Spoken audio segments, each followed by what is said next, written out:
I want to start by thanking and recognizing Katie West and the Housing Network of Rhode Island, all of the coalition members, particularly the United Way of Rhode Island, Travis, for your leadership, and Courtney Nicolato.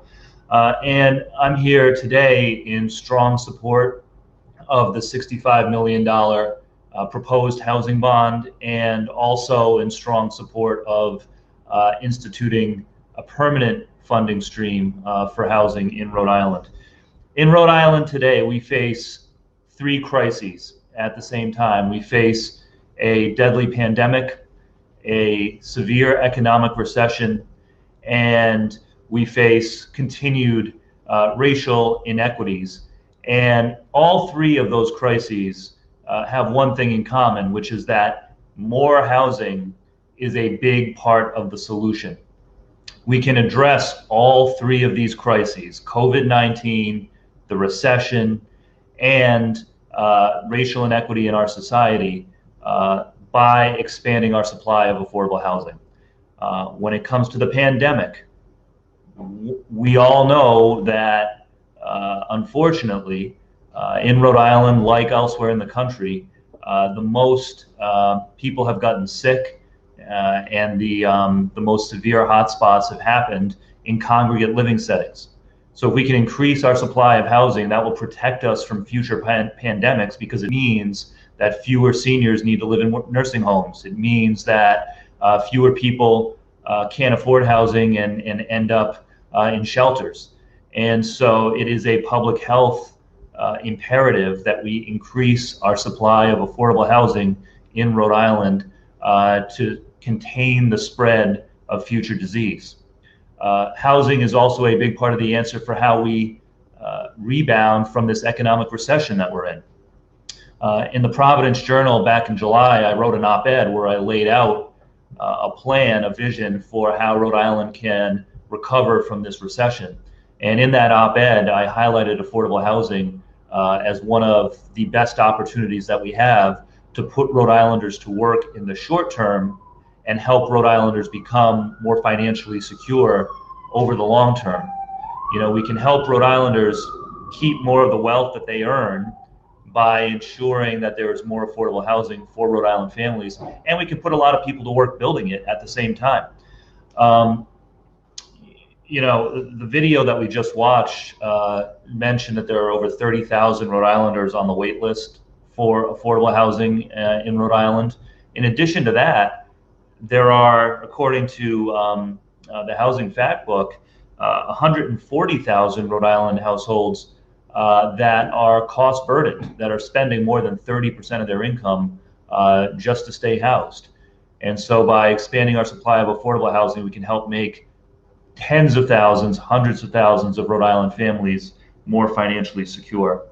And then finally, expanding our supply of housing can go a long way to addressing the racial wealth gap in Rhode Island and nationally. You know, nationally, on average, before the pandemic, Black families had less than 10% of the accumulated wealth of the average white family. The average white family had a net worth of over $170,000. The average Black family had an average net worth of about $17,000. And home ownership is one of the most powerful generators of wealth for American families. But of course, historically, Black and brown families, particularly African American families, were denied that opportunity to build wealth through home ownership. We're denied the opportunity due to segregation, due to redlining, and due to unfair zoning practices that in many cases still persist till today. So if we want to correct those inequities, if we want to help Black families get on an equal footing so that Black children have an equal opportunity to advance in our society and aren't starting out from behind early in life, one of the best things that we can do is expand our supply of housing, make it easier for families from our communities of color to achieve the dream of home ownership and begin to build intergenerational wealth. So I'm very pleased that the governor recognizes that housing is vital to our continued economic progress in Rhode Island. I'm very pleased that the housing bond proposal was expanded from $25 million to $65 million, and that for the first time in Rhode Island, there is a proposal for a permanent funding stream from a real estate transfer tax in the budget. I strongly urge the General Assembly to take these matters up and to pass them. On the housing bond in particular, there is a deadline coming up. The legislature will need to come back by mid-September to vote to put that bond on the ballot so that Rhode Island voters will have the opportunity in November when they cast their ballots to vote yes on the $65 million housing bond that is desperately needed. I also hope that the permanent funding stream that was proposed in the governor's budget is also approved by the legislature, because this is an investment that we can't afford not to make. If we want to have a healthier community, a safer community, a more equitable community, and if we want to have stronger and more sustaining economic growth for Rhode Island into the future, we need to invest in housing now. We need to invest in housing so that our communities can be safer, so that we can have more jobs, so it's easier for Rhode Island households to build wealth and be successful, and for their children to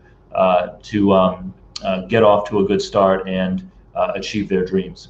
So I want to thank once again everybody who turned out today for your support. We have some good proposals that we need to get behind, and we got to get them over the finish line together. So let's support the housing bond, let's support the permanent funding stream, and let's all raise our voices together to get this done. Thank you again for having me. Thank you, Travis and Katie and everyone else who organized this event. Let's get it done.